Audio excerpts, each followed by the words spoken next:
सामान्य विवादका न्यूमा सर्लाहीमा एक व्यक्तिलाई अमानवीय रूपमा सुँगुरको खोरमा बाँधेर कुटपिट गरेको घटना सार्वजनिक भएको छ। सर्लाहीमा विवाहका लागि गरगहना बनाउने विषयमा सामान्य विवाद हुँदा जिल्लाको पर्सा गाउँपालिका वडा नम्बर 5 बस्ने तस्लिम अन्सारीलाई सुँगुर बस्ने खोरमा थुनेर कुटपिट भएको हो। घटनाप्रति जनमत पार्टीका सांसद अब्दुल खानले समेत मुस्लिम समुदायका एक व्यक्तिलाई झै झगडाको निहुमा कुटपिट गरी बंगुरको खोरमा थुनेको भन्दै आपत्ति जनाएका छन्। स्थानीय तस्लिम अन्सारीको छोरीको विवाहका लागि गरगहना बनाउने विषयमा शनिबार बिहान 10 बजेको समयमा स्थानीय सुनचाँदी पसले राजेन्द्र शाह सोनारसँग वाद विवाद र धक्कामुक्की भएको थियो।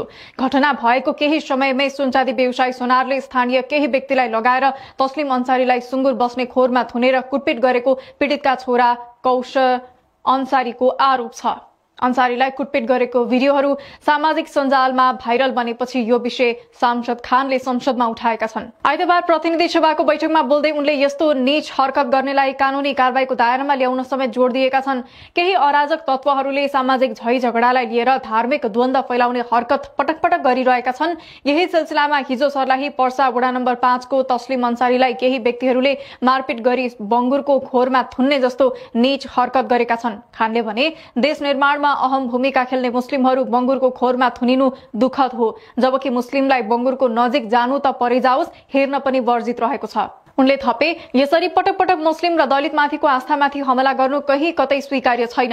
यस्ता नीच हरकत गर्ने जो कोहीलाई अविलम्ब गिरफ्तार गरी कानूनी कारबाही गरियोस्। सामान्य विवादमा पनि सुँगुरको खोरमा थुनेर कुटपिट गर्नु ठूलो मानवीय अपराध भएको स्थानीयहरूले बताएका छन्। तस्लिमको छोरीको विवाहका लागि अर्को सुन व्यवसायी कहाँ गहना बनाउन दिएका थिए। राजेन्द्र शाह सोनारले तस्लिमको सम्धिनीले अराएको भन्दै तस्लिमको घरमा पुगेर कस्तो र कतिवटा सुन बनाउन दिएका छौ भनेर देखाउन भनेका थिए, तर पछि थाहा भयो कि उनको सम्धिनीले त्यस्तो केही भनेकी थिएनन्। राजेन्द्रले बदमाशी गर्न खोजेको भन्दै शनिबार बिहान गाउँमा पञ्चायत बसेको थियो। पञ्चायतमा तस्लिमले विवादको क्रममा राजेन्द्रमाथि हात हालेपछि विवाद सुरु भएको स्थानीयले बताएको उल्लेख छ।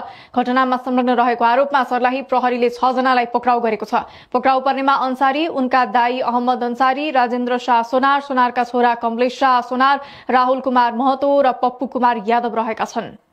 सर्लाहीमा विवाहका लागि गरगहना बनाउने विषयमा सामान्य विवाद हुँदा एक व्यक्तिलाई सुँगुरको खोरमा बाँधेर कुटपिट गरेको अप्रिय घटना सार्वजनिक भएको छ।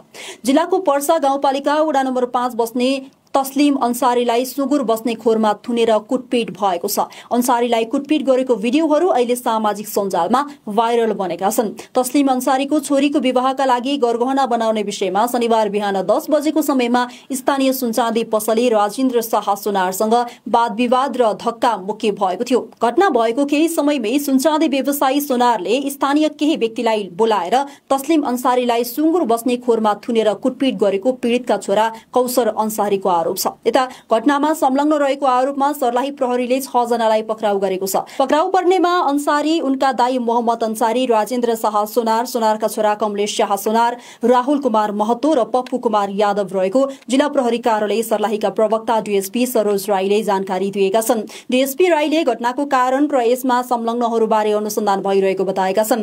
तस्लिमले आफ्नी छोरीको विवाहका लागि अर्को सुन व्यवसायी कहाँ गहना बनाउन दिएका थिए। राजेन्द्र शाह सोनारले तस्लिमको सम्धिनीले अराएको भन्दै तस्लिमको घरमा पुगेर कस्तो र कतिवटा सुन बनाउन दिएका छौ भनेर देखाउन भनेका थिए, तर पछि थाहा भयो कि उनको सम्धिनीले त्यस्तो केही भनेकी थिएनन्। राजेन्द्रले बदमाशी गर्न खोजेको भन्दै शनिबार बिहान गाउँमा पञ्चायत बसेको थियो। पञ्चायतमा तस्लिमले विवादको क्रममा राजेन्द्रमाथि पहिले हात हालेका थिए। सबैको सामुन्ने हिजो 3 गते सर्लाही पर्सा वार्ड नम्बर 5 को तस्लिम अन्सारीलाई केही व्यक्तिहरूले मारपिट गरी बंगुरको खोरमा थुन्ने जस्तो नीच हरकत गरेका छन्।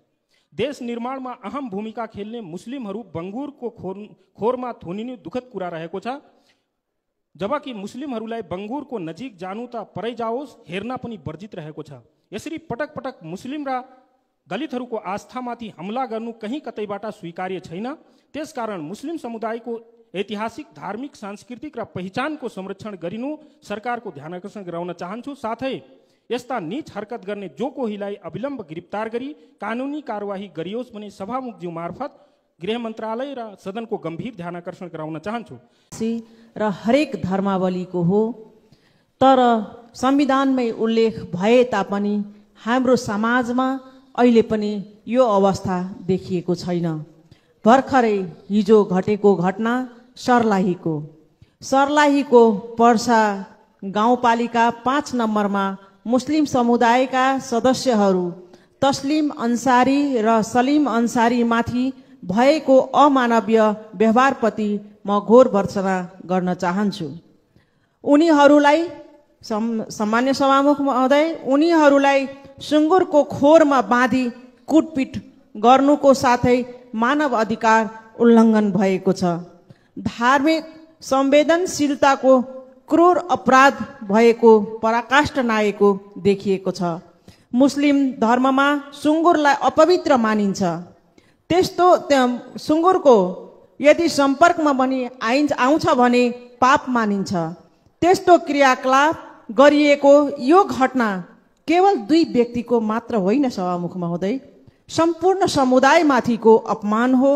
त्यसकारण यस घटनाको यथाशीघ्र निष्पक्ष छानबिन गरी दोषीमाथि कडा कारबाही गरोस् भनी माग गर्दछु। साथै यस्ता घटनाहरू नदोहोरिन राज्यले आवश्यक सुरक्षा र धार्मिक सद्भाव कायम राख्ने जिम्मेवारी पनि वहन गरोस् भन्ने यहाँ मार्फत म अनुरोध गर्न चाहन्छु। समाजमा शान्ति, सहिष्णुता र आपसी सम्मानको सद्भावना फैलाउन हामी सबै नागरिकको जिम्मेवारी पनि हो र यसलाई यही सदन मार्फत पनि मैले आम नागरिक लगायत सरकारलाई पनि ध्यान आकर्षण गराउन चाहन्छु।